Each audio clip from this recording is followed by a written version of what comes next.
Welcome to the Global Assembly of Nations, a place of Lord's righteousness, faithfulness, salvation, love, and truth. Father Adonai, I have proclaimed what is right in the great assembly. I did not restrain my lips, O Adonai. I did not hide your righteousness in my heart, but declared your faithfulness and salvation. I did not conceal your love and truth from the global assembly of nations. Oh, help me, Adonai.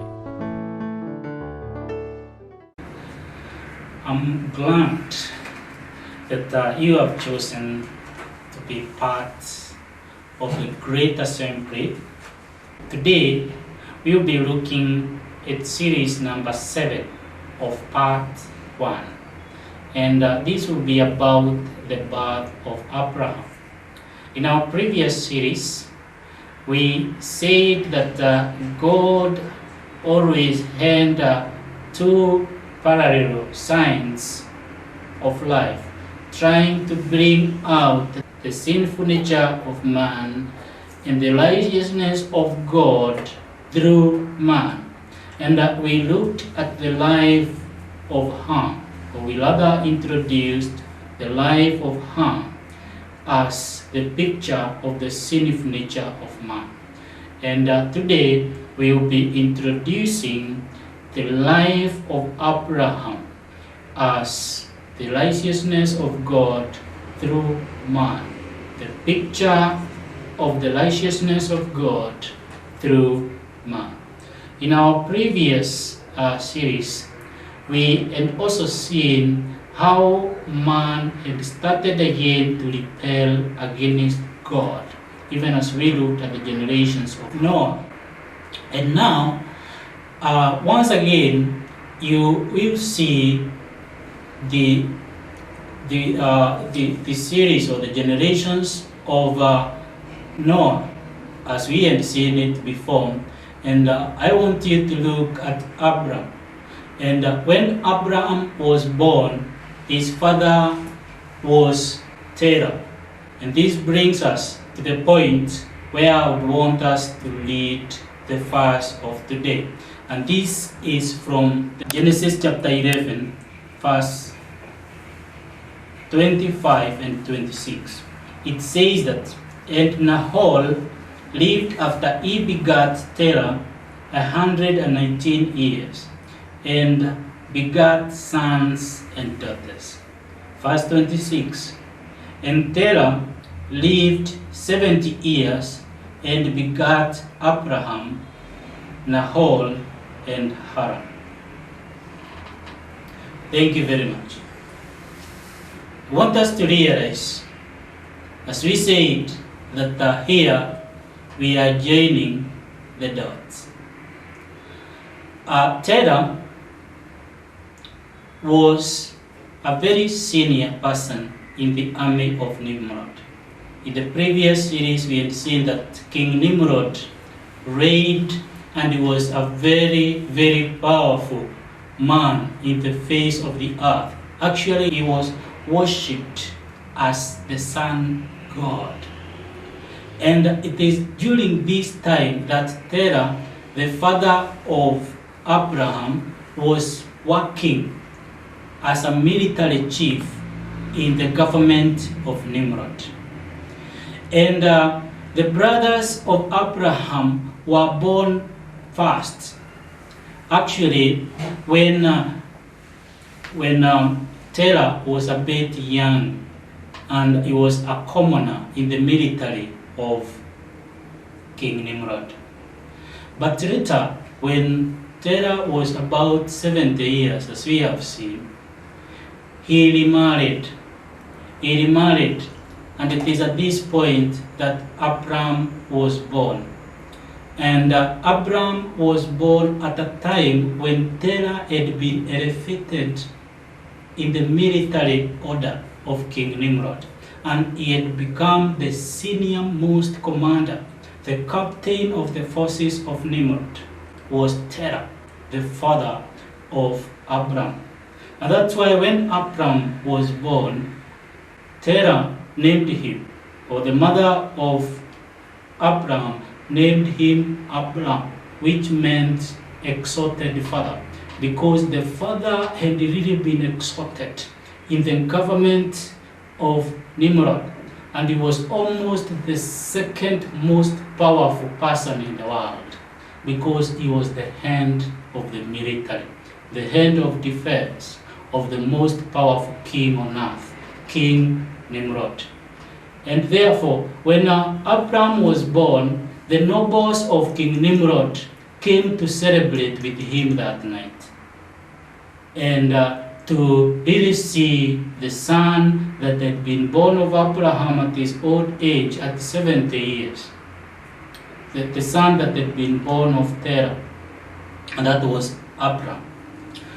But something very interesting happened that night, because these wise men from King Nimrod saw some constellation of stars, a regiment of stars, that was interpreted to mean that the son that had just been born at Terah's house would come to destroy the kingdom of King Nimrod. And these really shed a wave of fear among the wise men and the nobles that had gone to celebrate at Terah's place. And therefore, they decided that they cannot keep that secret to themselves. And it was disclosed to King Nimrod. But King Nimrod really loved Terah. But even then, he summoned Terah to come and explain what he had heard from these wise men and the nobles from his military. And Terah, of course, confirmed that he had a son whose name was Abram. And King Nimrod decided that the son must be taken, and the son Abram must die. But as it were, and as we know who Abram was, of course, Terah asked for some time to prepare, to consult the family so that he can bring the son. And King Nimrod, of course, had said that he was going to compensate Terah for killing the son, because that was his intention. And wisely, Terah gave a story there before King Nimrod and told him, yes, your honor, I'm going to bring my son. But before I forget, there's something that I wanted to tell him, because there's somebody yesterday who had asked whether I can give him your horse, the horse of the king. And he had said that once I give him the best of the horse of the king, that he is going to compensate the king with a lot of cash. And the king rebuked Terah, asking him how he could be foolish to think that the horse of the king can be compensated with gold and silver. And that's the point when Terah asked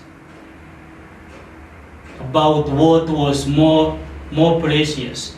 Was it the horse of the king or a son of Terah for this case? And Terah was not very happy about the direction that Terah was taking.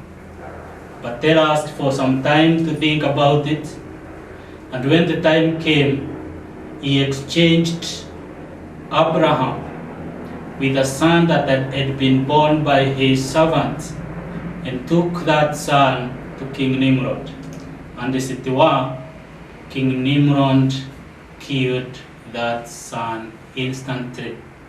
But for Abraham, he was hidden and concealed in a cave with his mother and a nurse. And he was in that cave for 10 years. Very, very interesting. In our next series, we'll look at what happened in that cave. We shall be looking at what happened after the 10 years of Abraham in that cave. Don't miss. Thank you very much. Thank you for taking your time at the Global Assembly of Nations, the place of love and truth. Kindly leave us with your feedback and follow us at Facebook, Instagram, and Twitter at Global Assembly of Nations. You can also subscribe with our YouTube channel at Global Assembly of Nations.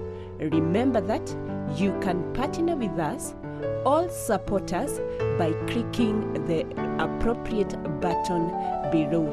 For now, goodbye.